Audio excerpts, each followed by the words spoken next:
जयंती मंगला काली भद्रकाली कपालिनी दुर्गा शिवा क्षमाधात्री स्वाहा स्वधा नमोस्तुते।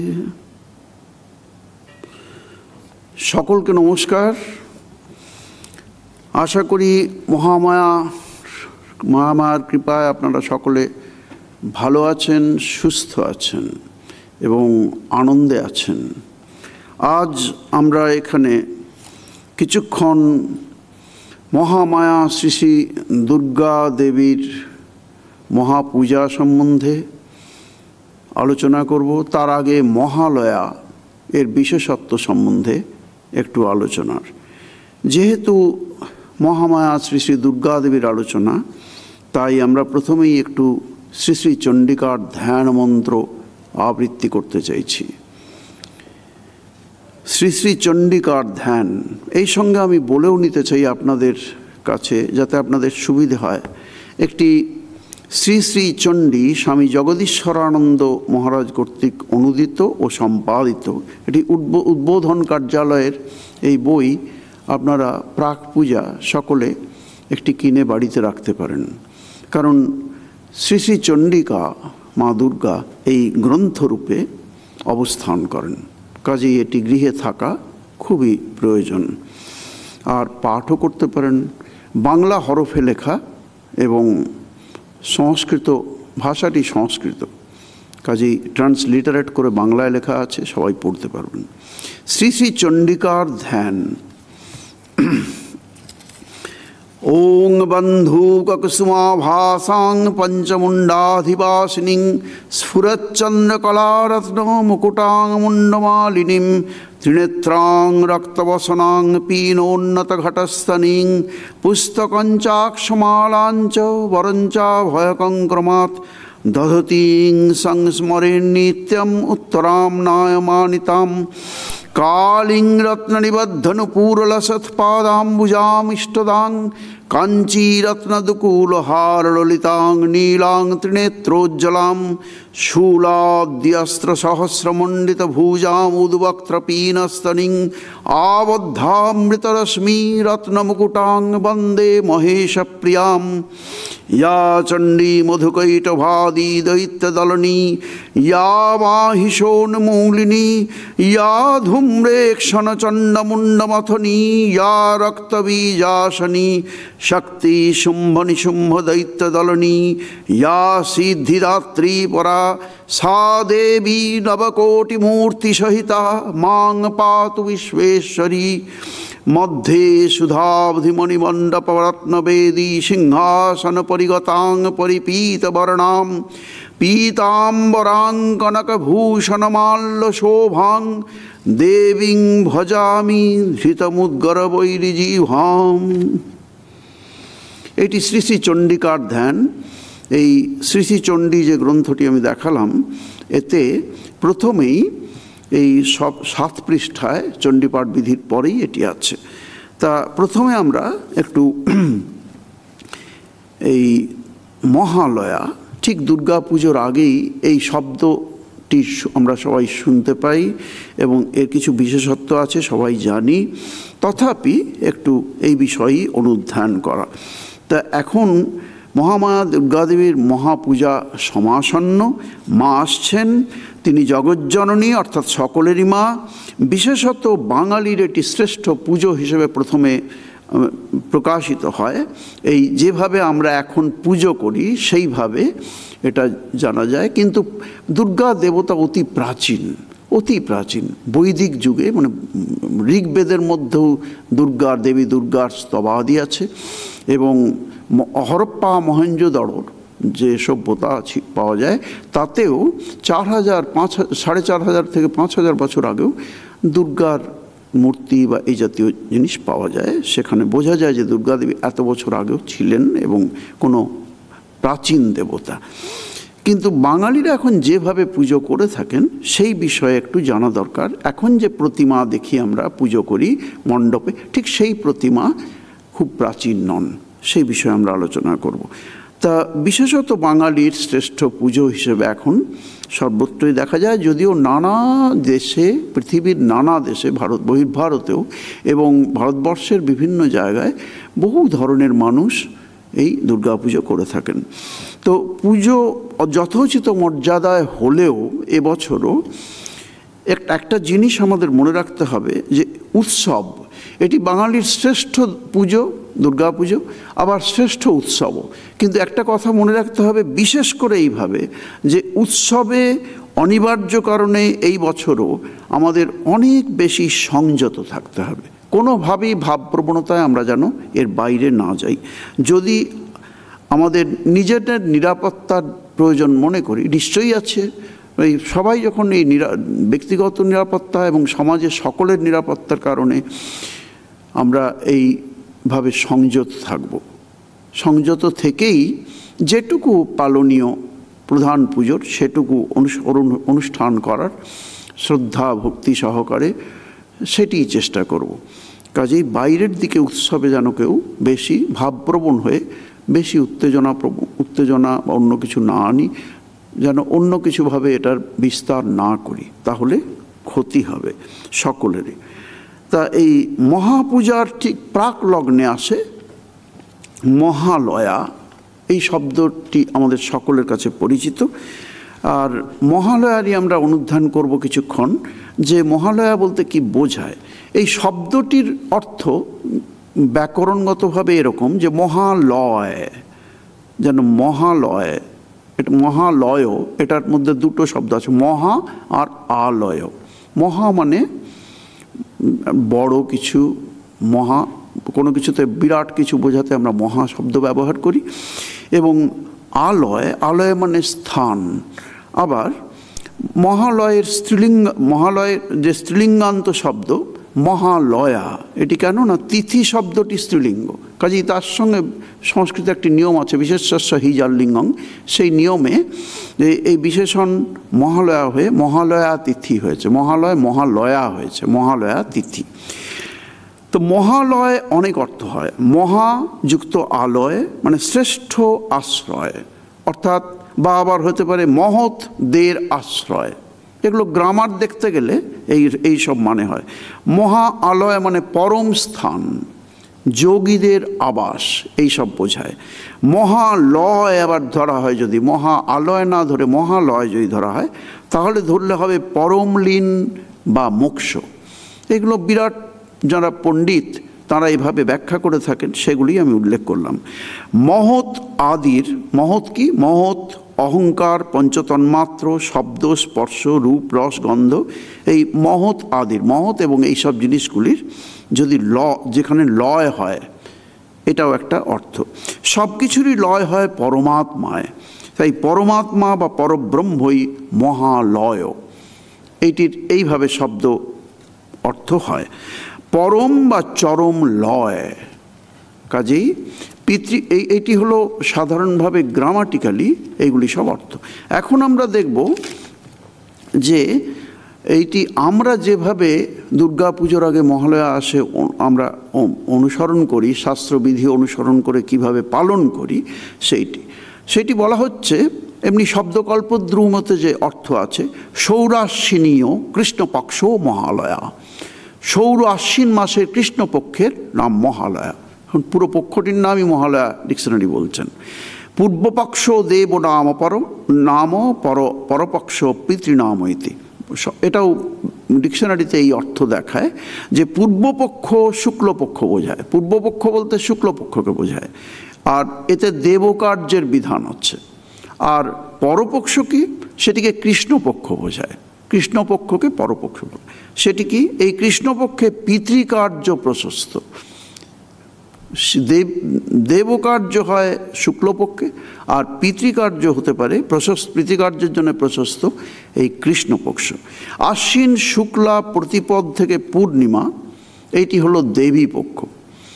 আর পূর্বপক্ষ, পূর্ববর্তী, ঠিক অব্যবহিত পূর্ববর্তী যে পক্ষ, সেই পক্ষটি কৃষ্ণপক্ষ। এটি পিতৃপক্ষ বলে বলা হয়। সংস্কৃতে পক্ষ, আমরা বাংলাতে পক্ষ বলি।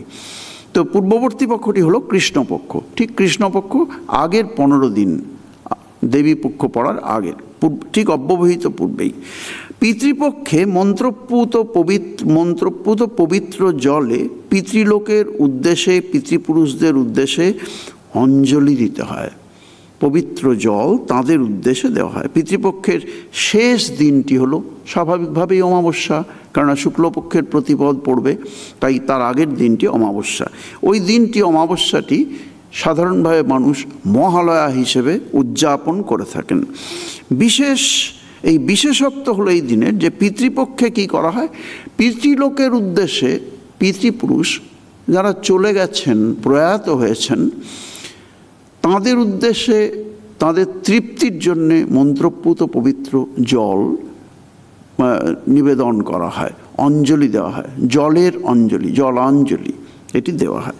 এরকম এর জন্যে পিতৃলোক, এটা কেন করা হয় এরকম, তার কারণ পিতৃলোক যে সময় পিতৃপক্ষ, ওই সময়ে পিতৃলোক আর আমরা যে লোকে আছি সেখানের যে দূরত্ব, সেটা দূরত্বটা কমে যায়, অনেক বেশি কাছাকাছি চলে আসে। গ্রহ নক্ষত্র গ্রহদের দেখেছেন অনেক সময় কাছাকাছি চলে আসে বলে ঘোষণা করা হয়, বিজ্ঞানীরা বলেন। সেরকম এই পিতৃলোক সেই সময় খুব কাছে চলে আসে, এই মানুষরা যে লোকে আছে সেখানে তার কাছাকাছি চলে আসে, ফলে নিকটতম হয় বলে যেন পিতৃলোকের যারা গেছেন তারা খুব কাছাকাছি চলে আসেন। যারা প্রয়াত হয়েছেন পূর্বপুরুষরা, তারা এসে যেন তাদের ডিসেন্ডেন্টরা কেমন আছেন তাদের কল্যাণার্থে যেন আশীর্বাদ করতে আসেন, তারা নেমে আসেন। তাই বাড়ি যেন উৎসব মুখর হয়ে যায়। এই দিক দিয়ে মহালয়া মানে উৎসব মুখর বাড়ি হয়ে যায়। মানে উৎসব, আবার উৎসব মুখর বাড়ি হয়। কেন? গৃহ উৎসব মুখর হয় কখন? যখন বাড়িতে অতিথিরা আসেন, তো পূর্বপুরুষরা যেন নেমে আসছেন আমাদের আশীর্বাদ করতে, তারা কেমন আছে যেন দেখতে আসছেন। এটি ভারতবর্ষের ভাব। এই ভাব নিয়ে তাদের তৃপ্তির উদ্দেশ্যে প্রদান করা হয় বলেই, তৃপ্তির উদ্দেশ্যে এই জল প্রদান করা হয় বলেই এর নাম তর্পণ। এই তর্পণ করা হয় ভারতবর্ষের সাধারণত পবিত্র নদীতে, নদ নদী, পুষ্করিণী, এই সব জায়গায় পবিত্র জলে তর্পণ করা হয়। তো এই তর্পণ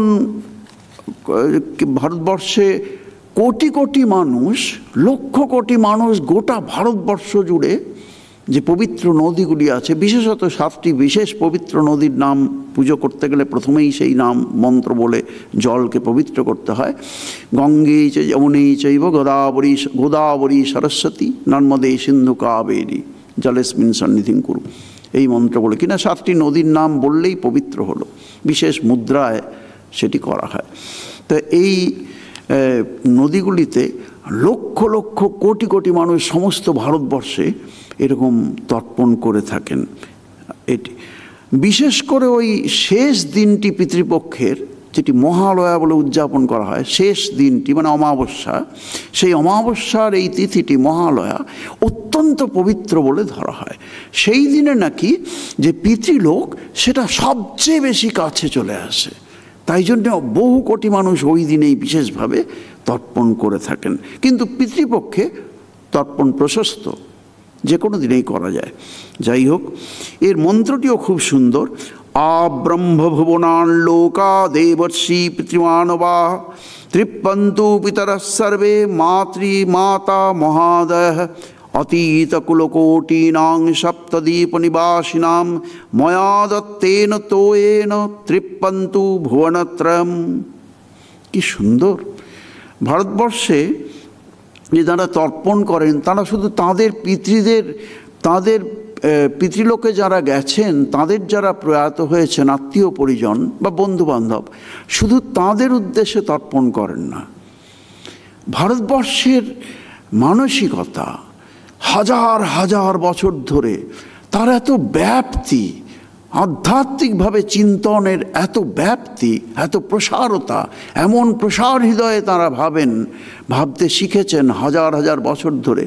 সেইভাবেই তারা অনুসরণ করে আসছেন। কি সেই ভাবকেই পরিপুষ্টি বিধান হচ্ছে সেই ভাবের। কীভাবে না, শুধু আমার যারা প্রয়াত হয়েছেন তাদের উদ্দেশ্য নয়, যত মানুষ প্রয়াত হয়েছেন, আত্মীয় বন্ধু বান্ধব, এমনকি যারা শত্রু, তারাও যারা প্রয়াত হয়েছেন তাদেরও তৃপ্তির জন্যে যারা প্রয়াত হয়েছেন তাদের উপরে আর হিংসা, দেশ, ঘৃণা কিছু রাখা ঠিক নয়।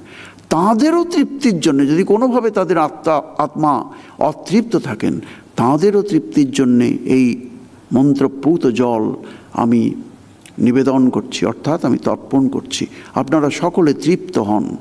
এই তৃপ্তি শব্দটি থেকেই তর্পণের উদ্ভব। তাই ভারতবর্ষের এটা একটা বিরাট মহিমার কথা আমরা জানলাম যে এই তিথিতে তর্পণ করা হয়। এরপর এইটি বিশেষ একটি অনুষ্ঠান, যেটি প্রাক পূজা, ঠিক মহা দুর্গা পুজোর ঠিক আগেই এই জিনিসটি আসে। তা সাধারণভাবে দুর্গা পুজো যে আমরা অনুষ্ঠান করে থাকি প্রতিমায়, সর্বত্রই প্রায়, এখন বিদেশেও বিভিন্ন জায়গায় কুমোরটুলির কলকাতার প্রতিমা নিয়ে যাওয়া হয় এবং সেখানে সমারোহে দুর্গা পুজো হয়। তা শুক্লা প্রতিপদের ওই যেদিন মহালয়া হয়ে গেল, মানে অমাবস্যা, ঠিক তারপরেই সূচনা হচ্ছে দেবীপক্ষের। দেবীপক্ষেই দেব পূজা প্রশস্ত। সেটি কি? শুক্লা প্রতিপদের শুক্লা প্রতিপদ, যে শুক্লপক্ষের যে প্রতিপদ তিথি, সেই দিন থেকে 9 দিন পর্যন্ত, আমরা দিন বলি কিন্তু ওর সন্ধেবেলায় ঘট স্থাপন করে পরপর 3 দিন করে 9 দিন পুজো হয়। এটা ঠিক দিনের বেলায় পুজো হয় না, গোটা ভারতবর্ষে 3 দিন 3 দিন 3 দিন, এই 3 দিন করে করে ডেডিকেটেড টু 3 গডেস। তারা কারা? মহালক্ষ্মী, মহা সরস্বতী আর শ্রী শ্রী চণ্ডিকা। এদের ঘট স্থাপন করে গৃহের মধ্যে অনেকেই করে থাকেন, প্রাতিষ্ঠানিকভাবে অনেকে করে থাকেন। গোটা ভারতবর্ষে 3 দিন করে 3 জন দেবতার প্রতি ডেডিকেটেড। তারা হলেন মহালক্ষ্মী, মহাসরস্বতী এবং শ্রী শ্রী চণ্ডিকা। এরা কে? আসলে এরা মা দুর্গাই। এরই 3টি নাম। যিনি মহা সরস্বতী, এই শ্রী শ্রী চণ্ডিতা দেখবেন মহা সরস্বতীর ধ্যান আছে। তিনি কে? মা দুর্গা। সেইভাবেই তার ধ্যান তৈরি হয়েছে। মহালক্ষ্মী, মহাসরস্বতী এবং শ্রী শ্রী চণ্ডিকা, এদের 3 দিন 3 দিন করে, মানে রাত্রিবেলায় যেহেতু পুজো হয়, সকলে উপবাস করে ব্রত পালন করেন এবং পুজোর পরে, তারপরে পুজো হয়ে গেলে তারা শাকাহারী হয়ে থাকেন এই 9 দিন। তাকে বলা হয় নবরাত্রি। এই নবরাত্রি কিন্তু গোটা ভারতবর্ষে সবাই বুঝবেন। যারা দুর্গা পুজো ঠিক আমাদের যেভাবে হয়ে থাকে সেভাবে যদি নাও করেন, সকলেই জানবেন এটা নবরাত্রি, বিশেষ কাল চলেছে পুজোর। সকলেই এই উপাসনা করে থাকেন ভারতবর্ষের সর্বত্র প্রায়। নবরাত্রি বলে এই সময়টি পরিচিত। কিন্তু 9 দিন তো হলো। কতদিন পর্যন্ত দেবীপক্ষ? প্রতিপদ থেকে, শুক্লা প্রতিপদ থেকে আবার পূর্ণিমা পর্যন্ত। আগেই অমাবস্যা গেছে মহালয়া, তাই জন্য পূর্ণিমা, সেই পূর্ণিমা কি পূর্ণিমা? সেটা একটু বিশেষ পূর্ণিমা। যেমন বিশেষ দিয়ে শেষ শুরু হয়েছে, তেমনি বিশেষ দিয়ে শেষ হচ্ছে। বিশেষ কি? সেই দিনটি পূর্ণিমা, এবং ওই পূর্ণিমাটিকে বলা হয় কোজাগরী পূর্ণিমা। কেন কোজাগরী, সেই শব্দটির ব্যাখ্যাও আবার আছে, কিন্তু সেটা এখন তো আমাদের সেইভাবে আমরা আলোচনা করছি না। সেই দিনে সবাই মহালক্ষ্মীর পুজো করেন। দেখবেন বাঙালিরা লক্ষ্মীকে লক্ষ্মী বলেন, সেই লক্ষ্মী পুজো হয়। এটি কোজাগরী লক্ষ্মী পূজা বলে পরিচিত।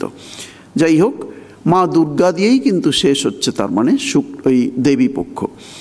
এখন আমরা যে দুর্গা পুজো করে থাকি সেইটি কিভাবে হয়, তার সঙ্গে অনেকগুলি শব্দ খুব ঘনিষ্ঠভাবে যুক্ত, সেগুলো আমরা বলবো।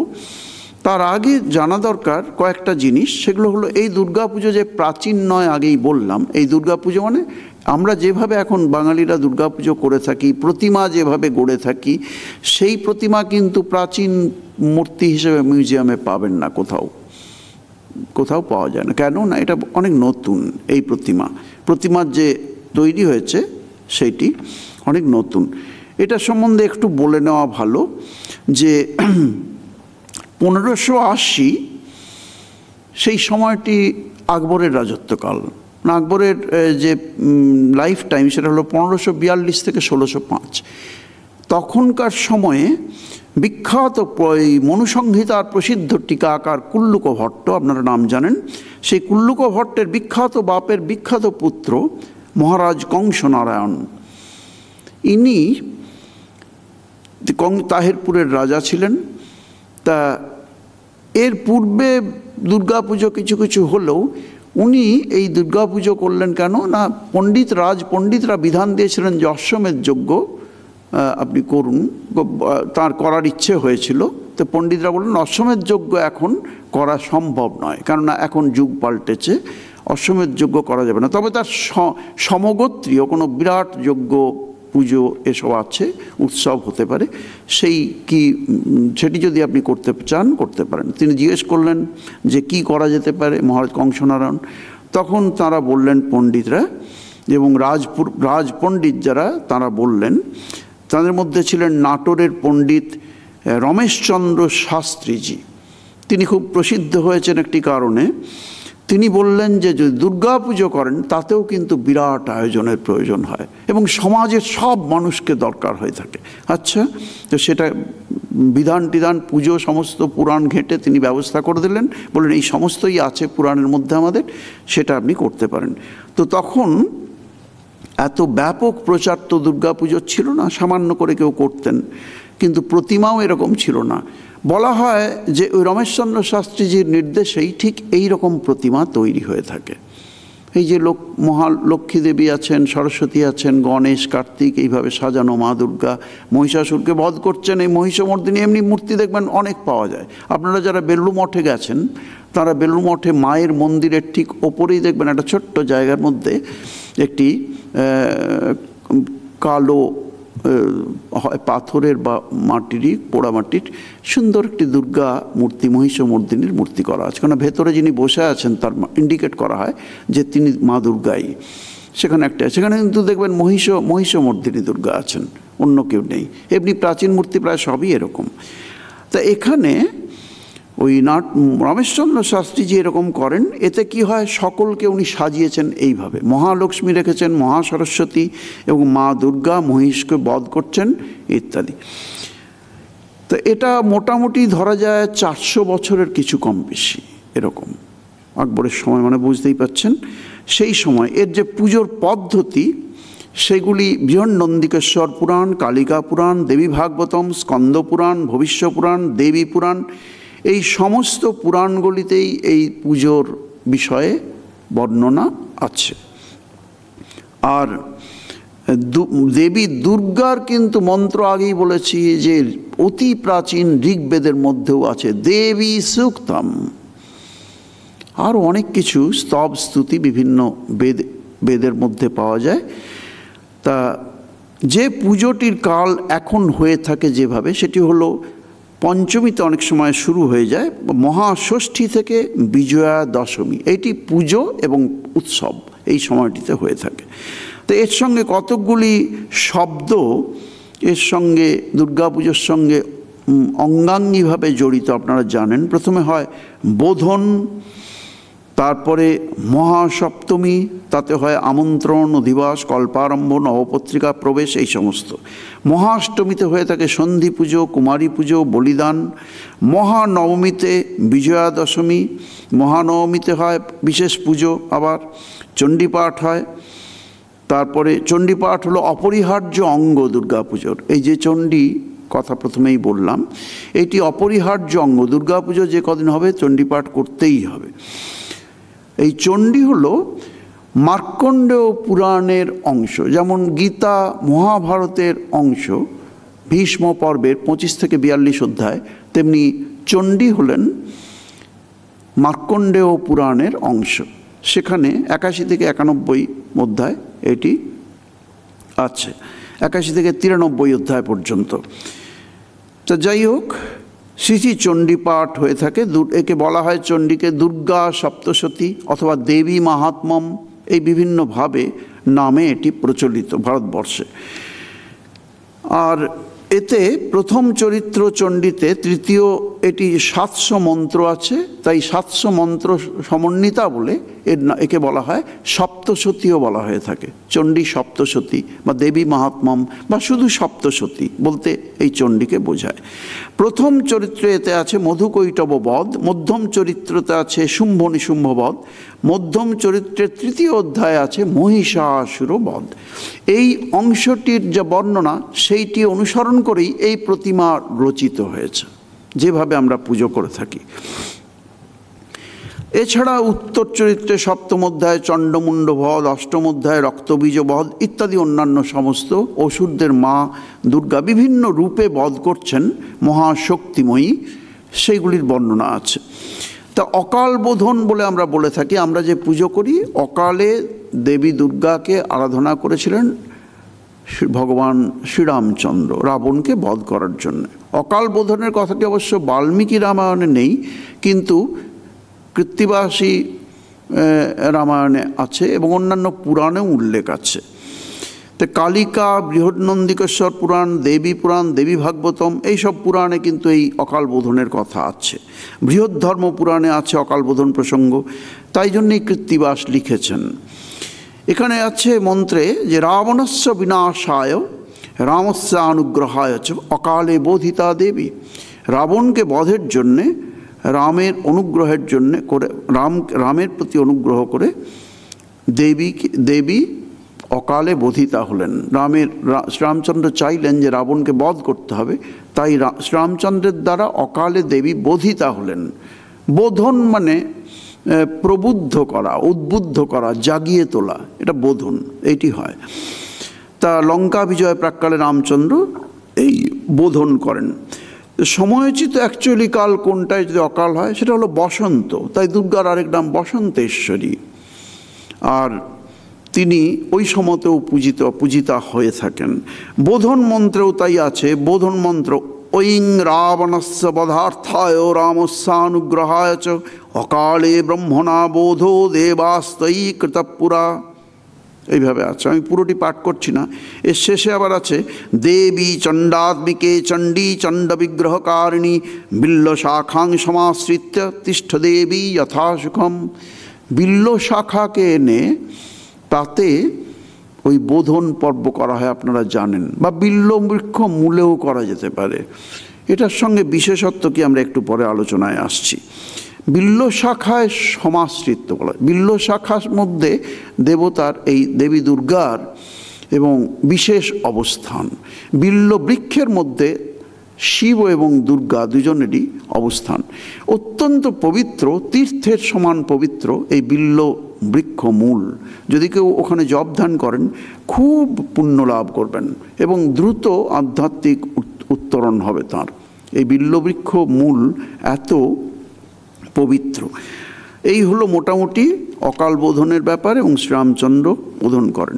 বিল্লবৃক্ষ সম্বন্ধে একটু বলে নিই যে মূলে বসে জপ সাধনা সিদ্ধি যারা করেন সেখানে খুব সহজ হয়। বিল্লের যে ত্রিপত্র, এই ত্রয়ীর প্রতীক হলেন যেন ব্রহ্মা সৃষ্টিবিধাতা, বিষ্ণু পালনকর্তা এবং মহেশ্বর প্রলয়কর্তা। বৃন্তটি যেন প্রতীকী রূপ। এই যে বৃন্তটি শক্তির প্রতীকী রূপ। এই সবাই আছেন এবং শক্তি সমন্বিত হয়ে এইটা একটা যেন ব্রহ্মা বিষ্ণু মহেশ্বর এবং শক্তি। এটি বিল্লবৃক্ষের যে বিল্ল পত্র যে সেটিকে এরকম বলা হয়ে থাকে। তা এটা সাধনের দ্বারা তিনি বোধিতা হতে পারেন।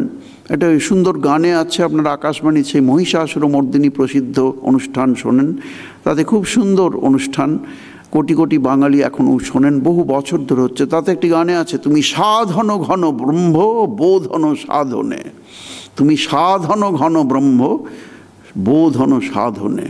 কি সুন্দর ভাষা। তো এই সমস্ত হয়ে থাকে। কল্পারম্ভ, আমন্ত্রণ, অধিবাস, ধীরে ধীরে নবপত্রিকা প্রবেশ, মানে সপ্তমী থেকে পুজো চলতে থাকে এই সব বিভিন্ন অনুষ্ঠানের মধ্যে দিয়ে। নবপত্রিকা কি? এটি কৃষি সম্পদের প্রতীকী রূপ। মা দুর্গাই আমরা যে কৃষি সম্পদ যে আহার করি, আহারের যে যা কিছু সম্পদ সব কিছুই কিন্তু এইগুলো বৃক্ষ থেকে, আমরা বৃক্ষলতা গুল্ম সব কিছু থেকে, বীজ এই সমস্ত থেকে পেয়ে থাকি। তারই প্রতীকী রূপ হলেন এই নবপত্রিকা। তাতে কলা গাছ, কচু, হরিদ্রা, মান মানে মানকচু, বেল, অশোক, জয়ন্তী, ধান, এইগুলি সব দিয়ে, ধান বা কোনো মতে আছে ধান অথবা ডালিম এইভাবে বলা আছে, এইগুলি দিয়ে শাড়ি পরিয়ে, ওই কলা গাছকে শাড়ি পরিয়ে সুন্দর করে, এবং শ্বেত অপরাজিতার লতা ও শাখা একত্রে জড়িয়ে সেইটি হরিদ্রাবর্ণ লাল পাড় শাড়ি পরিয়ে মা দুর্গাকে শস্য সম্পদ রূপিণী রূপে পূজা করা হয়। তাই বলা হয় যে নবপত্রিকা, কলাগাছ, কচু, হরিদ্রা, মান, বেল, অশোক, জয়ন্তী, দাড়িম্ব মানে ডালিম এবং শ্বেত অপরাজিতার লতা, এই 9টি দিয়ে একটি নবপত্রিকা মানে মা দুর্গাকে এইভাবে প্রথমেই মহাসপ্তমীর প্রথম দিনেই এটি করা হয়, প্রথম অনুষ্ঠান। তারপর এই পুজোর একটা কি না, পুজো একটি দুর্গা পুজো একটা সর্বজনীন উৎসব, সমাজের সমস্ত মানুষকেই এতে দরকার হয়ে থাকে। এতে কীরকম, যেমন আচ্ছা আমরা সেটা একটু পরেই আলোচনা করছি। এখন দুর্গাপুজোর ভাবটি কি? ভাব হলো খুব বীর্যদীপ্ত ভাব, বীর্যদীপ্ত ভাব, তেজ, শক্তি, স্ফূর্তি, উৎসাহ, এইসব বৃদ্ধির পুজো দুর্গাপুজো। দুর্গাপুজোয় কোনো ম্যাদাটে ভাব কোনোভাবেই আসা চলবে না। রজভাব খুব জাগ্রত করা, এরকম ভাব। ঢাক কেমন শব্দ শুনেছেন, ঢাকের শব্দ, সব কিছুতে একটা রজগুণের প্রভাব বেশি আছে এখানে। বীর্যদীপ্ত ভাব, তেজ, স্ফূর্তি, শক্তি, উৎসাহ, এই সমস্ত বৃদ্ধির জন্যে দুর্গা পুজো করা হয়। আয়ু বৃদ্ধি হয়, আবার ব্রহ্মভাবও বৃদ্ধি হয়। সেই জন্যে প্রার্থনা করা হয় তাঁর কাছে। তিনি হলেন চতুর্বর্গদাত্রী, ধর্ম অর্থ কাম মোক্ষদা। ধর্মার্থ কাম মোক্ষদা হলেন দেবী দুর্গা। তাঁর কাছে প্রার্থনা করা হয় রূপং দেহি জয়ং দেহি যশো দেহি দ্বিষো জাহি। রূপং দেহি, রূপ কি শুধু বাইরের রূপ? বাইরের রূপ আজ আছে, কাল চলে যেতে পারে। আজ রাজপুত্রের মতো দেখতে, রাজকন্যার মতো দেখতে, কালকে একটা রোগ হয়ে সম্পূর্ণ কুৎসিত রং হয়ে মানে দেখতে হয়ে যেতে পারে। তাই বাইরের রূপের কথাই সব রূপ না, মানুষের ভেতরের রূপই আসল রূপ। ভেতরের গুণ, দৈবী গুণ যদি কেউ জাগ্রত করেন, সেটিই হলো মানুষের আসল রূপ। সেইভাবেই মানুষকে ভাবতে হবে। ভারতীয়রা এইভাবে ভেবে থাকেন। তাই রূপং দেহি জয়ং দেহি, পরাজয়ের গ্লানি কেউ যেন ভোগ না করি, জয় চাই সর্বদা। আমাদের দেশেরও ভাব তাই, সবসময় জয়ী হও সর্বক্ষেত্রে। হ্যাঁ, জয়ের পতাকা উড্ডীন করো, জীবনেও তাই, মানুষের জীবনে সেই ভাব বজায় রাখতে হবে। পরাজয়ের গ্লানি আসতে দেব না, পরাজিত কখনো হব না, সর্বদাই জয়ী হব। যশো দেহি, যশ জানেন, যশ একটা ভগবানের গুণ। কোনো কিছু কেউ এখানে উপস্থিত নেই, তার লোকে প্রশংসা করছে, এটা যশ মানুষের। তিনি এখানে উপস্থিত নেই কিন্তু তার কথা আলোচিত হচ্ছে, তার মানে তার যশ বলে ভগবত গুণ আছে। এইটা দিশো জাহি মানে শত্রু বিনাশ করো, সেটা তো করতেই হবে। বিশ্বের একমাত্র হিন্দু রাষ্ট্র নেপালের একটি জেলার নাম রূপং দেহি, খুব সুন্দর না? তা দেবী সূক্তে আছে, দেবী সূক্ত একটু আগেই বললাম আমরা। সেই দেবী সূক্ত একটি প্রসিদ্ধ মন্ত্র ঋগ্বেদের মধ্যে আছে। তাতে আছে অহং রাষ্ট্রী, আমি রাষ্ট্রস্বরূপা। কেন না, এখানে দেখুন যে প্রতিমা রচিত হয়েছে, যা আমরা উল্লেখ করলাম যে রমেশচন্দ্র শাস্ত্রীজি সম্ভবত নির্দেশনা এটি হয়েছিল, সেটি অহং রাষ্ট্রী। দেখুন এখানে মহালক্ষ্মী, তিনি ধনসম্পদের প্রতীক। একটা দেশের যা কিছু দরকার রাষ্ট্র চালাতে সব কিছু আছে, দেখুন তিনি রাষ্ট্রস্বরূপা।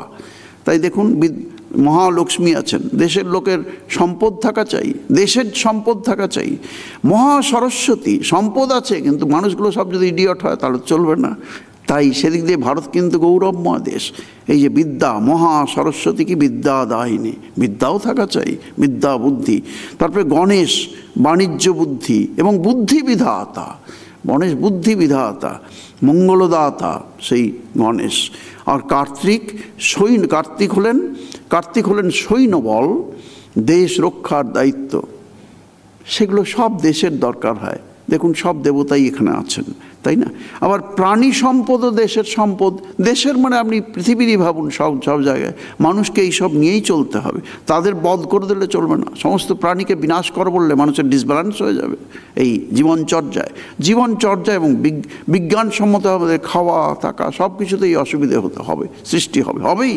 কারণ এগুলো নিয়েই সামগ্রিকভাবে বিশ্ব প্রকৃতি তাই প্রকৃতিকে মা রূপে দেখে তাদেরও পালন করতে হবে। প্রাণীরাও সম্পদ, তাই প্রকৃতি তাদের নিয়ে সম্পূর্ণ। তাই দেখুন দুর্গা প্রতিমার মধ্যে ইঁদুর আছে, ক্ষুদ্র জীব, ভীরু জীব, আবার ময়ূর আছে, অতি সুন্দর জীব, প্রাণী, পাখি, পেঁচা আছে। পেঁচা সবাই আর পছন্দ করে না, এই পেঁচার মতো লোকে বলবে, কিন্তু পেঁচারও প্রয়োজন আছে। মা লক্ষ্মীর বাহন হলেন পেঁচা। কেন যে সেটা ব্যাখ্যা করলে তখন বুঝতে পারবেন পেঁচার কি মহিমা। যাই হোক, হাঁস আছে, মহিষ আছে, মহিষ বুনো প্রাণী, সেও আছে। আবার কি হস্তি, গন্ডার, ব্যাঘ্র, সিংহ, এই সমস্ত চণ্ডীতে উল্লেখ আছে। মা এই যে মহিষাসুর বিভিন্ন রূপ গ্রহণ করছেন তাতে এইগুলোও আছে। সিংহ মায়ের বাহন, তিনি আছেন বিরাট শক্তিশালী এবং সাহসী প্রাণী, সিংহ আছেন। তাই ক্ষুদ্র প্রাণী আছে, ভীরু, মূষিক আছে, নির্ভীক, ভয়ঙ্কর শক্তিশালী বলশালী প্রাণী সিংহ আছে। পাখি আছে, সরীসৃপ আছে, জলচর আছে, স্থলচর আছে, নিশাচর আছে, সর্প আছে, তাই না? আবার সব রকম নিশাচর, তাহলে জলচর, স্থলচর, নিশাচর, দ্বিপদ, চতুষ্পদ, সব রকম প্রাণীকে নিয়ে দেখুন প্রতিমার মধ্যে দেওয়া হয়েছে। দুর্গাপুজোর মহাস্নানের সময় সব রকম দরকার হয়ে থাকে। দেখুন মৃত্তিকা ও জল, পবিত্র মৃত্তিকা, জল, খনিজ, স্বর্ণ, রৌপ্য, বিভিন্ন ধাতু, তীর্থ জল, বিভিন্ন তীর্থের জল, আমিষ খাদ্য, নিরামিষ খাদ্য, সব রকম দুর্গাপুজোয় লাগে। তারপরে ধরুন ভাব কি? ভাব হলো শত্রু অসুরেরও পুজো করা হচ্ছে, ভাবতে পারেন? অসুর মানুষের তামসিক রাজসিক ভাবের ঊর্ধ্বে উঠে সাত্ত্বিকভাবে যাওয়ার প্রচেষ্টা, অসুর তামসিক প্রবৃত্তির।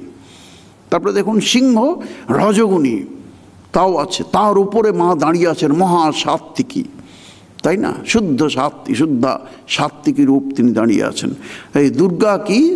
তিনি চিত্তেই কৃপা সমরনিষ্ঠুরতা, সমরনিষ্ঠুরতা আছে অসুরকে, কিন্তু দেখবেন চিত্তে কৃপা। তার মুখের মধ্যে যে তিনি যুদ্ধ করছেন এরকম ভাব নেই, খুব একটা তৃপ্তির, প্রশান্তির, একটা শুদ্ধ সত্যগুণীর তাঁর ভাব আছে। সেইটি সাত্ত্বিক ভাব মুখে অঙ্গে প্রকটিত। কুমারী পুজো করা হয়ে থাকে। তার আগে আমরা একটু এই যে দুর্গা পুজোর যে বললাম ঋগ্বেদের মধ্যেও যে মন্ত্র আছে, যে মন্ত্রটি দেবী সুক্তম, সেটি একটু আমরা আপনাদের হয়তো শুনতে একঘেয়েমি লাগতে পারে, একটুখানি অংশ বিশেষ পাঠ করি, তাহলে হয়তো আপনাদের ভালো লাগবে। দেবী সুক্তম এটি ঋগ্বেদের মধ্যে আছে। ইনি এই যে দেবতা দুর্গা, তিনি হলেন আদ্যা শক্তি, মহামায়া। এই আদ্যা শক্তি ইনি নিজেই ঘোষণা করছেন তিনি কে, তার পরিচয় দিচ্ছেন নিজেই, সেইটি এইটি দেবী সুক্তম। মাত্র কয়েকটি লাইন আমি পাঠ করছি। অহং রুদ্রেভি বসুভিশ্চরাম্যহং আদিত্যৈ উত বিশ্বদেবৈ অহং অহং মিত্রাবরুণো ভা বিভরমহং ইন্দ্রাগ্নি অহমশ্বিনো ভা অহং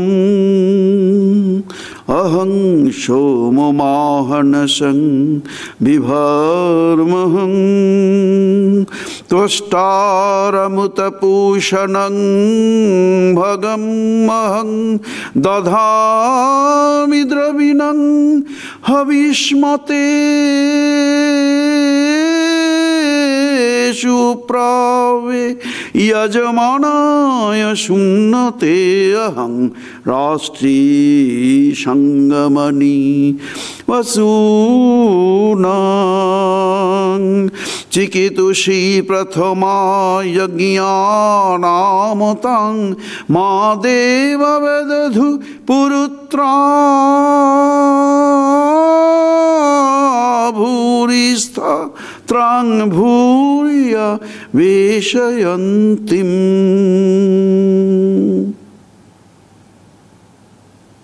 খুব সুন্দর। তো এটি দেবী সূক্তের অংশ বিশেষ আমরা পাঠ করলাম। দুর্গা পুজোর সময় কুমারী পুজো হয়। কুমারী পুজো মানে কি? কুমারী থেকে বলা হয়, কুমারী কি না, কুৎসিতং অনিষ্টং মারয়তি ইতি কুমারী। কুমারীকে না, কুমারী রূপিণী দেবী তিনি কুৎসিত যা জীবনে অধ্যাত্ম জ্ঞান লাভের পক্ষে, ব্রহ্ম বিকাশের পক্ষে যা কিছু খারাপ, যা কিছু মন্দ, যা কিছু বাধা, যা কিছু কুৎসিত, সেগুলোকে দূর করে দেন তিনি। কুমারী পুজো এমনি সাধারণভাবেও করা যায়, দুর্গা পুজো ছাড়াও কুমারী পুজো, ভারতবর্ষের অনেক জায়গায় এরকম পুজো হয়ে থাকে। শুধু কুমারী দেবতাকে পুজো, অত্যন্ত পবিত্র একটি পুজো এই কুমারী পুজো, এবং খুব গুরুত্বপূর্ণ। নানাভাবে কুমারী পুজোর প্রশংসা করা হয়েছে শাস্ত্রে। স্ত্রী, এই যে মন্ত্রে আছে, দুর্গা পুজোর চণ্ডীতে মন্ত্রে আছে, স্ত্রিয় সমস্তা সকলা জগৎসু তৈ কয়া পূরিতম বৈ তৎকাতে স্তুতি স্তব্য পরাপরক্তি। জগতের সকল স্ত্রী, সকল নারী রূপ কি? মা দুর্গে তোমারই রূপ, তুমিই ওই রূপে আছো। এই যে ভাব, এইটি পাতিব্রত্য, যে নারীদের যে পাতিব্রত্য, সৌন্দর্য, তারুণ্যাদি গুণান্বিতা সকল নারী তোমারই রূপ, তুমি ওই রূপে আছো। তাদের মধ্যে পাতিব্রত্য রূপে, সৌন্দর্য রূপে, তারুণ্য রূপে তুমিই অবস্থান করছো হে মা দুর্গে। এটি ভাব। এই তোমার স্তুতি আর কি হতে পারে? এত নারীর গুণ যা আছে তো তোমারই গুণ, আর কি, কীভাবে তোমার স্তুতি করতে পারি আমরা? এটা দেবতারা বলছেন। তাই শ্রীরামকৃষ্ণের একটি কথা আছে সুন্দর, ঈশ্বর দর্শন না হলে নারী যে কী বস্তু বোঝা যায় না। এত মহিমমণ্ডিত নারীর চরিত্র, ভারতবর্ষে নারীকে যেভাবে দেখা হয় সেটা ভাবা যায় না। পৃথিবীর মানুষের কাছে একটা নতুন কিছু দিগন্ত খুলে যাবে ভাবলে, যে ভারতবর্ষ নারীকে যেভাবে দেখেন। সেই জন্যে তার পরিপূর্ণতা কিসে? নারী জীবনের মাতৃত্বে। এইটি ভারতবর্ষের। আর ভারতবর্ষের মধ্যে আবার বাঙালিরা বেশি মায়ের আরাধনায় বেশি তারা পছন্দ করেন। এটা মাতৃ আরাধনার দেশ। নিবেদিতাও তাই বলেছেন যে মা, এটা একটা মাকে পছন্দ করেন এরা বেশি। দেবতা হিসেবে মা রূপে দেবতাকে দেখতে বেশি পছন্দ করেন বাঙালিরা। মাতৃ আরাধনার দেশ, land of mother worship Nivedita বলেছেন। তা এটা আমরা বুঝি। কত কত সাধক যুগে যুগে মাতৃ সাধক ছিলেন। দেখুন, রামপ্রসাদ, কমলাকান্ত সাধক, বামাখ্যাপা, তারপরে রাজা রামকৃষ্ণ বলে একজন ছিলেন, কত, আবার ভগবান শ্রীরামকৃষ্ণদেবের যুগে, এরা সবাই মাতৃ সাধক।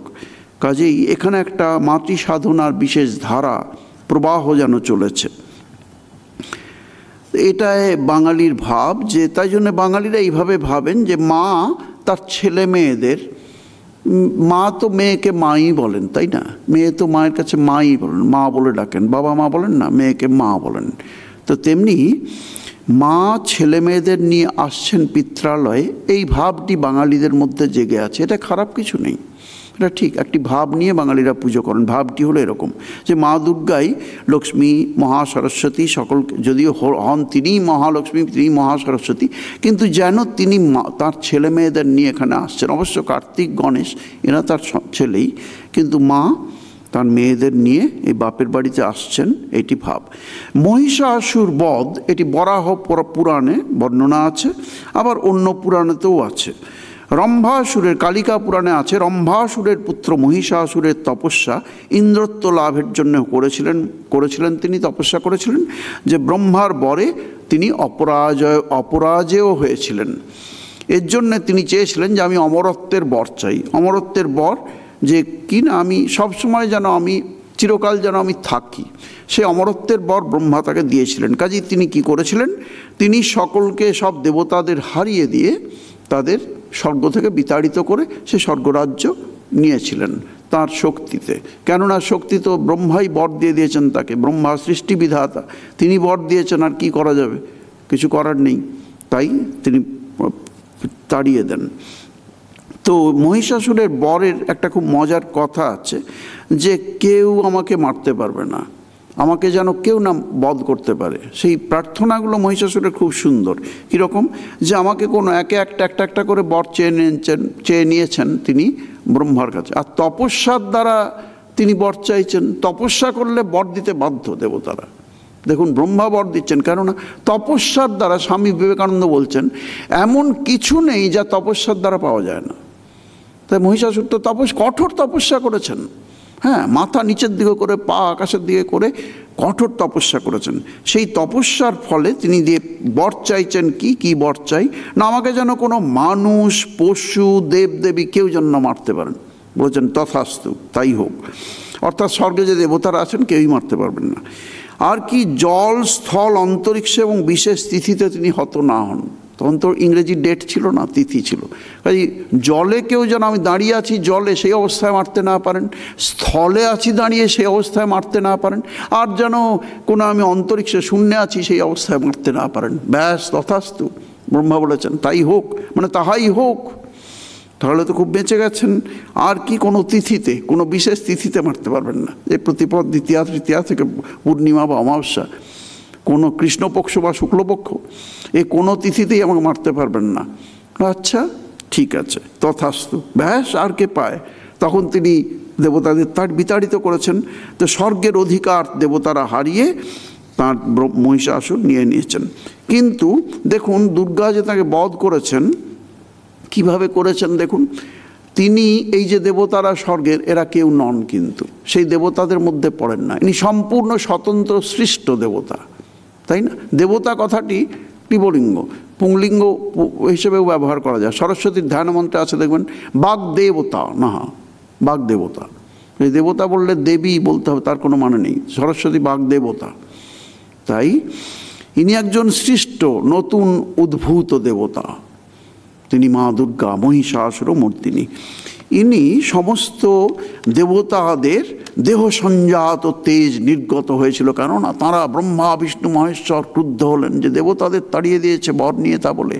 তাই তাঁরা ক্রুদ্ধ হতে কী হলো, যদি সাধু লোক যদি ক্রুদ্ধ হন, তার দ্বারাও কিছু শুভ উৎপন্ন হয়, কারণ তাদের মধ্যে নেগেটিভ কিচ্ছু নেই, অপশক্তি, খারাপ কিচ্ছু নেই, তো একদম পবিত্রতার চরম।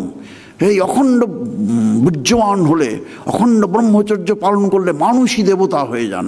তার মধ্যে স্বামীজি বলছেন অমোঘ শক্তি, তার দ্বারা জগৎ নবজীবন লাভ করেন। তিনি মানুষ নন, তিনি দেবতা। সেই দেবতারা সকলে, ব্রহ্মা, বিষ্ণু, মহেশ্বর এবং সমস্ত দেবতারা ক্রুদ্ধ হলেন। ক্রুদ্ধ হওয়ার ফলে কী হলো, তাদের শরীর থেকে তেজ নির্গত হলো। সেই তেজ আস্তে আস্তে দিগন্ত ব্যাপী এক মহা দেদীপ্যমান কিরণে দিমণ্ডল পূর্ণ করে দিল। শ্রী চণ্ডীতে দেখবেন এই সব সুন্দর বর্ণনা আছে। ওই তেজরশ্মি একত্র হয়ে পরমা রূপবতী দিব্য স্ত্রী মূর্তি উৎপন্ন হলো। মহাশক্তির আহ্বান করলেন দেবতারা, আর মহাশক্তির আহ্বানে গগনে গগনে নিনাদিত হলো মহাশঙ্খ।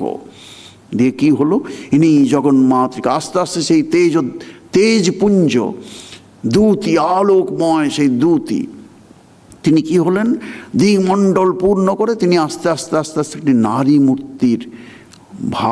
নারী মূর্তিতে পরিণত হলেন। দেবতার আশ্চর্যই পরমা রূপবতী, এবং তাকে দেখে শক্তিময়ী, অনন্ত শক্তি, অনন্ত বীর্যময়ী, তাকে দেখে অবাক হয়ে গেলেন। দিয়ে জিজ্ঞেস করলেন, মা আপনি কে? তখন ওই বললেন, অহং রুদ্রেই ভিবস বিশ্বরামম, ওই পাঠ করলাম, ওইটি তিনি বর্ণনা দিলেন, আমি এই। তখন তারা বুঝলেন যে ইনি জগন্মাতৃকা, মহামায়া, আদ্যা দেবী, তিনি। তারপরে তিনি কিন্তু তাঁর যে শরীর, অবয়ব, সমস্ত কিছু কিন্তু অঙ্গ প্রত্যঙ্গ থেকে শুরু করে সব কিছু কিন্তু চক্ষু, নাসিকায় সব কিছু বিভিন্ন দেবতার শক্তিতে তেজ ওই যে নির্গত হয়েছে, তাই থেকেই উৎপন্ন হয়েছে। ভাবুন, একজন মা বাবা যদি ভালো হন এবং ভালোভাবে সন্তান প্রার্থনা করেন, মনুসংহিতায় আছে যে ভালো করে যদি প্রার্থনা করেন দেবতার কাছে, তাহলে সেরকম সন্তান, তিনিই আর্য, তিনিই চরিত্রবান হবেন বলা হয়েছে মনুসংহিতায়। কাজেই সেখানে বুঝতেই পারছেন, সব দেবতার তেজ থেকে উৎপন্ন হলেন তিনি। তাহলে তিনি কেমন? চণ্ডীতে সুন্দর বর্ণনা আছে।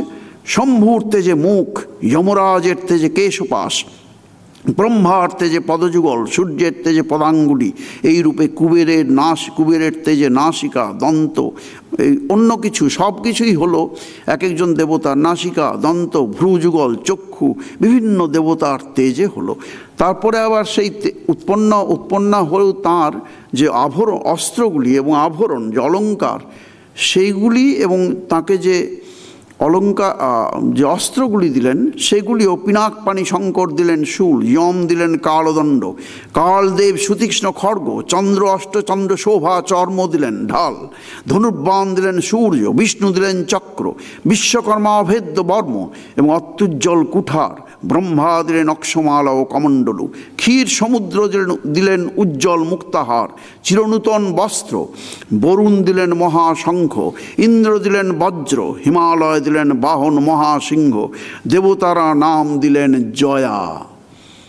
যাদের জয়া নাম তারা ধন্য, মা দুর্গার নাম। অবশ্য ভারতবর্ষের অনেক নাম, গোটা ভারতবর্ষে দেখবেন সব দেবতার নাম। এমনকি আমেরিকায় দেখেছি আমেরিকানরাও কিন্তু এই ভারতীয় নাম, কারো কোনো আমেরিকান নাম নিয়েছেন অম্বিকা, জয়া, দুর্গা। ভাবুন, আমেরিকান নামটা ছেড়ে দিয়েছেন, এই নাম নিয়েছেন। কত শ্রদ্ধা ভক্তি ভাবুন, অত ওই দেশে জন্মেও এরকম আছেন। তো এই সমস্ত কেন জয়া না, জয়তি অসুরানীতি জয়া, অসুরের বিরুদ্ধে তিনি জয়লাভ করবেন। এই সকল দেবতা মহাদেবীকে নানা অলঙ্কারে অলঙ্কৃত করে বিবিধ প্রহরণে সুসজ্জিত করে দেবীকে অসুর বিজয় যাত্রায় যেতে প্রার্থনা করলেন। মা তো প্রার্থনা করছেন।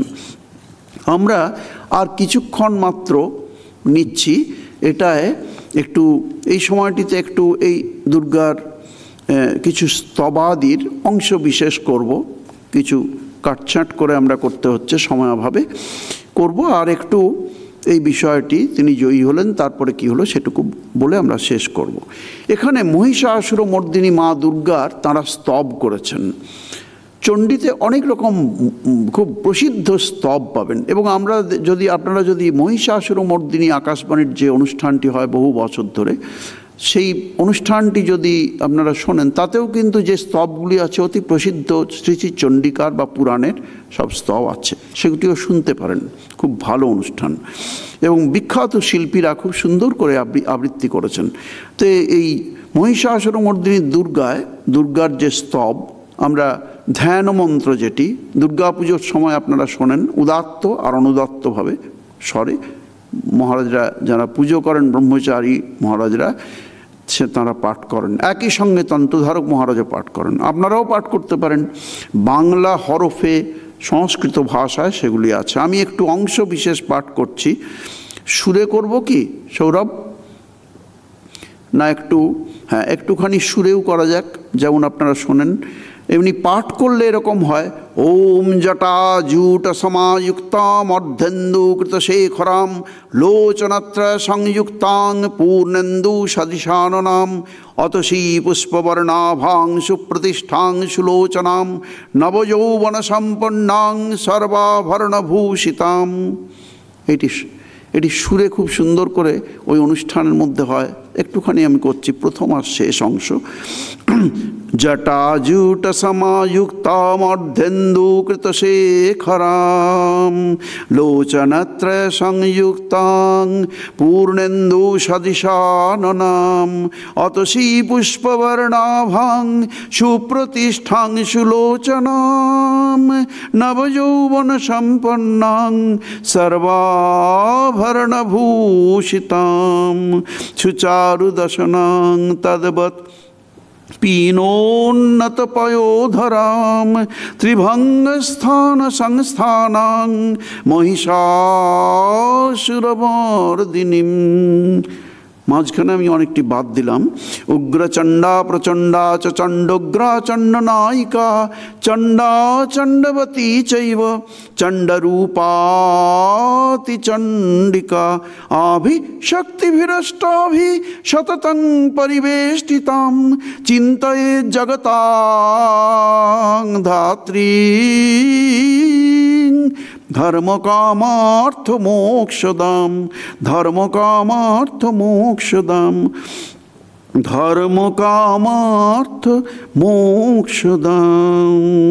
জয়ন্তী মঙ্গলা কালী ভদ্রকালী কপালিনী দুর্গা শিবা ক্ষমা ধাত্রী স্বাহা সদা নমোস্তুতে। এইখানে দেবী চণ্ডিকার যে যুদ্ধের বর্ণনা সেটি একটুখানি আমরা করে নিচ্ছি। একটু দেবী শঙ্খে দিলেন ফুৎকার, রণ আহ্বান শুনে সসৈন্যে ধাবমান হলো মহাবলশালী মহিষাসুর। দেবীর প্রভায় ত্রিলোক জ্যোতির্ময়, তাঁর মুকুট গগন চুম্বন করেছে, পদভারে পৃথ্বী আনতা, ধনুকটঙ্কারে রসাতল প্রকম্পিত। শুরু হলো প্রবল সংগ্রাম, দেবীর অস্ত্র প্রহারে দৈত্য সেনা ছিন্ন বিচ্ছিন্ন হতে লাগলো। ক্ষণে ক্ষণে মহিষাসুরের রূপ পরিবর্তিত হলো। মহিষ, ব্যাঘ্র, সিংহ, হস্তিরূপ ধারণ করে মহিষাসুর তীব্র বেগে দেবীর দিকে ছুটে আসতে লাগলেন। দেবী মহিষাসুরের রণোন্মত্ততা প্রশমিত করলেন। রণবাদ্য দিকে দিকে দিগন্তর নিনাদিত। বাহন সিংহরাজ দাবাগ্নির মতো রণক্ষেত্রে শত্রু নিধনে দুর্নিবার হয়ে উঠল। নানা প্রহরণধারিণী দেবী দুর্গা মধুপান করতে করতে সদর্পে বললেন মহিষাসুরকে, যখন জানেন যে আমার কন্ট্রোলের মধ্যে চলে এসেছে, এবার মহিষাসুর যতই দর্দণ্ড প্রতাপ হোক তাকে আমি এবার মেরে ফেলবই, তখন তিনি মধুপান করতে করতে সগর্বে বললেন মহিষাসুরকে, গর্জ গর্জ ক্ষণং মূঢ়। মহিষ রূপে তিনি গর্জন করছেন তো মহিষাসুর। গর্জ গর্জ ক্ষণং মূঢ় মধু যাবৎ পিবাম্যহম ময়া তৈ হতেত্রৈব গর্জিষন্তাসু দেবতা। রে মূঢ়, আমি যতক্ষণ মধু পান করতে থাকি গর্জন কর, তারপরে তোকে বধ করলে দেবতারা আনন্দে গর্জন করবেন। কি সুন্দর! তারপরে দেবতাগণ সানন্দে দেখলেন দুর্গা মহিষাসুরকে শূলে বিদ্ধ করেছেন। অসুর নাশিনী দেবী মহালক্ষ্মীর গীতি সুষমা দেবা পৃথিবীতে পরিব্যাপ্ত হলো। অমরবৃন্দ পুণ্যস্তবগাথায় চতুর্বর্গদাত্রী সৌভাগ্য আরোগ্য শত্রুহানির উপায় স্বরূপা দেবী দুর্গাকে স্তবমন্ত্রে করলেন অভিবন্দনা। মানবলোকে জাগরিত হলো ভূমানন্দের অপূর্ব প্রেরণা। দশভুজা দেবী রূপে মহাদেবী দুর্গা খ্যাতা হলেন কী রূপে? তার নাম হলো কী রূপে? মহিষাসুরমর্দিনী দুর্গা রূপে। তাই অখিল মানব কণ্ঠে ধ্বনিত হলো পুষ্পাঞ্জলি স্তোত্র বন্দনা। এটিও খুব সুন্দর, আর আকাশবাণীর অনুষ্ঠানে খুব সুন্দর করে সুরে করা হয়, নিশ্চয়ই আপনারা ভালোবাসেন। কোটি কোটি মানুষ পৃথিবীতে এই অনুষ্ঠানটি শোনেন, বিশেষত যারা ভারতীয় বাঙালি না হলেও তারাও শোনেন। জয় জয় জপ জয়ে জয় শব্দ পরস্তুতি তৎপর বিষ্ণুতে ঝন ঝন ঝিঞ্ঝিমি ঝিঙ্কৃত নূপুর সিঞ্জিত মোহিত ভূতপতে নটিত নটার্ধ নটি নট নায়ক নাটিত নাট্য সুগান রতে জয় জয় হে মহিষাসুর মর্দিনী রম্যকপরদিনী শৈলসুতে ওই সুমনস্মনস্মনস্মনস্মনোহর কান্তিयुते श्रितरजनीरजनीरजनीरजनीकरवक्त्रवृते सुनयन विभ्रमर भ्रमर भ्रमर भ्रमर भ्रमराधिपते जय जय हे महिषासुर मर्दिनी रम्यकपर्दिनी शैलसुते भजति सकिं न सचीकुचकुम्भतटी परिरम्भ सुखानुभवम्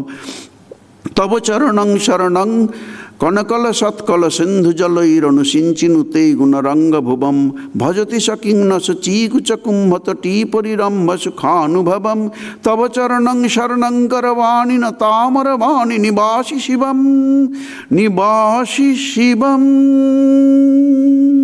जय जय हे महिषासुरमर्दिनी रम्यकपर्दिनी शैलसुते। মহিষাসুরের যে বর লাভ সেটা সার্থক হলো। যে দেবদেবী যারা ছিলেন তারা হত্যা করতে আসেননি, তার বর ছিল, সেই বর পালন করা হয়েছে। কোনো মানুষ পশু পক্ষী কেউ বধ করেনি, দিনে বা রাতে বধ হননি। জল স্থল অন্তরিক্ষে যখন দাঁড়িয়েছিলেন তখন বধ করেনি। ভেবে দেখুন, মহিষ রূপ ধারণ করে যখন তাকে মা দুর্গা মারতে যাচ্ছেন তখন তার পেট চিরে অসুর রূপে আবার অস্ত্র আর ঢাল রূপে মহিষাসুর বেরিয়ে এসছেন। তাহলে তিনি বলেছিলেন জলে স্থলে অন্তরিক্ষে দাঁড়িয়ে থাকাকালীন আমাকে যেন কেউ বধ করতে না পারে। তিনি কোথায় ছিলেন? তখন ছিলেন একটা প্রাণীর গর্ভে, তাই না? কাজে এই তিনটের মধ্যে পড়ে না। যে কোনো সময় ভগবান বর দেন, তা একটা কিছু ক্লু রেখে দেন যে না, একে প্রয়োজন হলে বধ করা যেতে পারে, তাই না? সেটা মহিষাসুরের বুদ্ধিতে কুলোয়নি। হ্যাঁ, মহিষাসুর তামসিক প্রবৃত্তি, তো সেই জন্যে সেটা আসেনি তার মাথায় যে অন্য। তাই বিশেষ তিথিতেও নয়, দুটো তিথির, মহাষ্টমী শেষ হচ্ছে আর মহানবমী শুরু হচ্ছে, দুটো তিথির সন্ধিকালে একটা জিরো আওয়ার থাকে, জানেন? জিরো আওয়ার, সে জিরো আওয়ারে তাকে বধ করেছেন, কোনো তিথি নয়। কি সুন্দর একটা। আরেকটা কি না, আমি যেন অমর হতে পারি। হ্যাঁ, অমরত্ব লাভ করেছেন, হাজার হাজার বছর ধরেও চলতে থাকবে। এখন চলছে, কত শত সহস্র শতাব্দী ধরে হয়তো চলতে থাকবে মহিষাসুরের পুজো। দেখুন, মহিষাসুর, মৃত মহিষাসুরকে আমরা পুজো করি না, জ্যান্ত মহিষাসুর মঞ্চের মধ্যে, মণ্ডপের মধ্যে, তাই না? দুর্গা মণ্ডপে দেখছি জ্যান্ত। কেন? তিনি মায়ের পদতলে আছেন এবং মায়ের একটি পা, তাঁর শ্রীপাদ পদ্ম তাঁর কাঁধের ওপরে আছে, একটা বুড়ো আঙুল। কত সৌভাগ্যবান মহিষাসুর! কে মহিষাসুর হয়ে মায়ের এই মতো, এরকম মহিষাসুরের মতো এরকম সৌভাগ্যবান হতে পারেন? ভেবে দেখুন, তাঁর কাঁধের ওপরে মায়ের বৃদ্ধাঙ্গুষ্ঠ আছে পায়ের, এবং তিনি মায়ের দিকে তাকিয়ে আছেন, মাও তার দিকে তাকিয়ে আছেন চোখে চোখ রেখে, তাই না? তো বিশেষভাবে যেগুলো দুর্গাপুজোর সময় বেশি দরকার হয় আপনাদের জানার, যে তিনি কী ভাবে কী ফুলে দুর্গাপুজো করা যেতে পারে। বিভিন্ন ফুলেই করা যায়, নানাবিধানি পুষ্পানি আপনারা দিতে পারেন, কিন্তু বিশেষ করে তিনি অপরাজিতা। তাই অপরাজিতা, রক্তবর্ণের পুষ্প, যে কোনো পুষ্প, এইগুলো দুর্গাপূজায় আপনারা ব্যবহার করতে পারেন। শিবের জন্যে তাঁর প্রয়োজনীয় ফুলও নিয়ে যেতে হয়। যেখানে মা দুর্গা থাকেন সেখানে মহাদেবও থাকেন, আর তাঁর প্রসন্নাতেই, এই দেবী দুর্গা প্রসন্না হলেই আমাদের জীবন সফল হতে পারে। সৈষা প্রসন্নাং বরদা নৃণাং ভবতি মুক্তয়ে। একমাত্র তিনি প্রসন্না হলেই মানুষের মুক্তির দ্বার অবারিত হয়। ত্বামাশ্রিতা হ্যাশ্রয়তাং প্রয়ান্তি। বলা হচ্ছে দেবী দুর্গা স্তবে যে তোমার যিনি আশ্রয় নিয়েছেন, তোমার প্রতি সম্পূর্ণ শরণাগত হয়েছেন, যদি তাঁরও কেউ আশ্রয় নেয় তাহলে তোমারই আশ্রয় নেওয়া হয়। যে সাধক দুর্গাকে ভালোবাসেন, দুর্গাকে শ্রদ্ধা করেন, পুজো করেন, যে দুর্গার প্রতি নিবেদিত প্রাণ, সেই সাধক, তাঁর প্রতি কেউ যদি শরণাগত হয় তাহলেও দুর্গারই শরণ নেওয়া হয়। এরকম দুর্গা পুজোর বিশেষ। আর দুর্গাপুজো হয়ে যাওয়ার পরেও তাকে আবার বলা হয়, যখন তাঁর বিদায়ী সুর বাজে মণ্ডপে মণ্ডপে, তখন মন্ত্রে বলা হয় গচ্ছ গচ্ছ পরং স্থানং স্বস্থানে পরমেশ্বরী সংবৎসর ব্যতীতান্তে পুনরাগমনায়।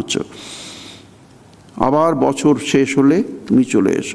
এখন আমরা একটু দেবী দুর্গার একটি স্তব করে শেষ করছি। আমরা নারায়ণী স্তুতি একাদশ অধ্যায়ে এটি আমরা পাঠ করে অনুষ্ঠান শেষ করছি।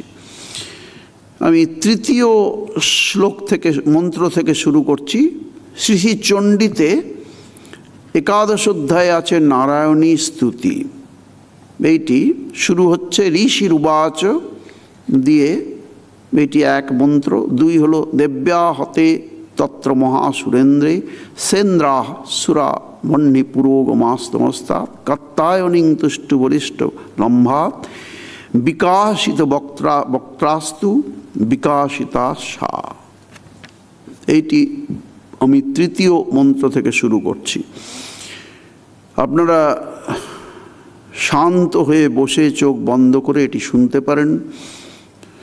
দেবী প্রপন্নার্তি হরে প্রসীদ প্রসীদ মাতর জগতোখিলস্য प्रसीद विश्वेश्वरि पाहि विश्वं त्वमीश्वरी देवी चराचरस्य आधारभूता जगतस्त्वमेका महीस्वरूपेण जतः स्थितासि अपां स्वरूपस्थितया त्वयि तत् आप्यायते कृत्स्रमलङ्घवीर्ये त्वं वैष्णवी शक्तिरनन्तवीर्या विश्वस्य बीजं परमासि माया सम्मोहितं देवी समस्तमेतत् त्वं वै प्रसन्ना भुवि मुक्तिहेतुः विद्या समस्तास्तव देवी भेदाः स्त्रियः समस्ता सकला जगत्सु त्वयि कया पूरितं वै तत् का ते स्तुतिः सव्यपरापरोक्ति सर्वभूता यदा देवी स्वर्गमुक्तिप्रदायिनी त्वं स्तुता स्तुतये का वा भवन्तु परमोक्तयः सर्वस्य बुद्धिरूपेण जनस्य हृदि संस्थिते स्वर्गापवर्गदे देवी नारायणि नमस्तुते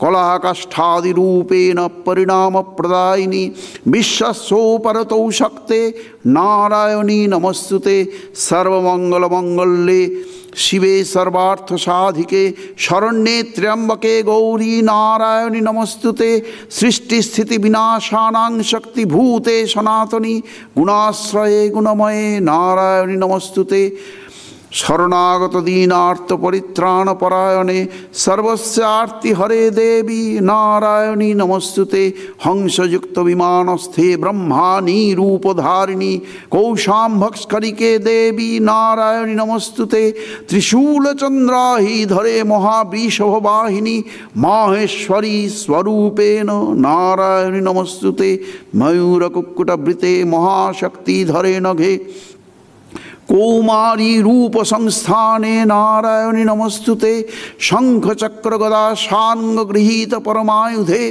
प्रसीद वैष्णवी रूपे नारायणि नमस्तुते गृहीत उग्र महाचक्रे दंष्ट्रोद्धृत वसुंधरे वराह रूपिणी शिवे नारायणि नमस्तुते नृसिंह रूपेण अग्रेण हंतुं दैत्यान् कृतोद्यमे त्रैलोक्यत्राण सहिते नारायणि नमस्तुते किरीटिनि महावज्रे सहस्रनयनोज्ज्वले वृत्र प्राणहरे चैन्द्री नारायणि नमस्तुते शिवदूति स्वरूपेण हतदैत्य महाबले घोर रूपे महारावे नारायणि नमस्तुते दंष्ट्रा कराल वदने शिरोमाला विभूषणे चामुंडे मुंडमथने नारायणि नमस्तुते लक्ष्मी लज्जे महाविद्ये श्रद्धे पुष्टि श्रद्धे ध्रुवे महारात्रि महामाये नारायणि नमस्तुते मेधे सरस्वती वरे भूतिभाभ्रवितामसि नियते त्वं प्रसीदेशे नारायणि नमस्तुते सर्वस्वरूपे सर्वेशे सर्वशक्ति समन्विते भयभस्त्राहिनो देवी दुर्गे देवी नमस्तुते एतत्ते वदनं सौमंगलोचनत्रयभूषितं पातु नः सर्वभूतेभ्यः कात्यायनि नमस्तुते ज्वाला कराल मृत्युग्रम शेषासुर सूदनम त्रिशूलं पातु नो भीतेर्भद्रकाली नमस्तुते हिनस्ति दैत्य तेजांसी स्वनेना पूर्यजा जगत सा घंटा पातु नो देवी पापेभ्यो न सुतानिव असुराश्रिग्वशा पंकचर्चितस्ते करज्जल करोज्जलः शुभाय खड्गो भवतु चंडिके त्वां नता वयं रोगानुशेषानुपहंसि तुष्टा रुष्टा तु कामान् सकलान् भीष्टान् त्वामाश्रितानां न विपन्नराणां त्वामाश्रिता ह्यश्रतां प्रयान्ति एतत्कृतं यत्कदनं त्वयाद् धर्मद्विषां देवी महासुराणां रूपैरणैकै बहुधात्ममूर्तिं कृत्वाम्बिके तत्प्रकरोति कन्या विद्यासु शास्त्रेषु विवेकदीपेषु अद्येषु वाक्येषु चकातोदन्ना ममत्तगत्तेऽति महान्धकारे बिभ्राम्यत्ते तदतीव विश्वम् रक्षांसि यत्रोग्रविशाश्च नागा यत्रारयोदस्यु बलानि यत्र दावानलो यत्र तथावधिमध्ये तत्र स्थिता त्वं परिपासि विश्वं विश्वेश्वरी त्वं परिपासि विश्वं विश्वात्मिकाधारसीति विश्वं विश्वेशवन्द्या भवती भवन्ति विश्वाश्रया ये तयि भक्तिनम्राः देवी प्रसीद परिपालनौर्भीतेर्नित्यं यथा श्रवधादधुनैव सद्य पापानि सर्वजगताञ्च समग्नयासु उत्पातपाकजनितांश्च महोपसर्गान् प्रणतानां प्रसीद त्वं देवी विश्वार्तिहारिणी त्रैलोक्यवासिनामीड्डे लोकानां वरदा भव। ओम जयंती मंगला काली भद्रकाली कपालिनी दुर्गा शिवा क्षमा धात्री स्वाहा स्वधा नमोस्तुते। কিছুক্ষণ মা দুর্গার আমরা আলোচনা করলাম, অনুধ্যান করলাম। আশা করি আপনাদের ধর্মলাভে এই সমস্ত পাঠ আলোচনা শ্রবণ করা অনেক পুণ্যার্জনের উপায় হবে। সকলে ভালো থাকুন, শান্তিতে থাকুন এবং সর্বতোভাবে এখনকার পরিস্থিতি অনুযায়ী যেভাবে পুজো করা দরকার সেইভাবে সকলে করুন। সকলকে নমস্কার, শুভেচ্ছা, শারদ, অভিনন্দন। ভালো থাকুন, সুস্থ থাকুন।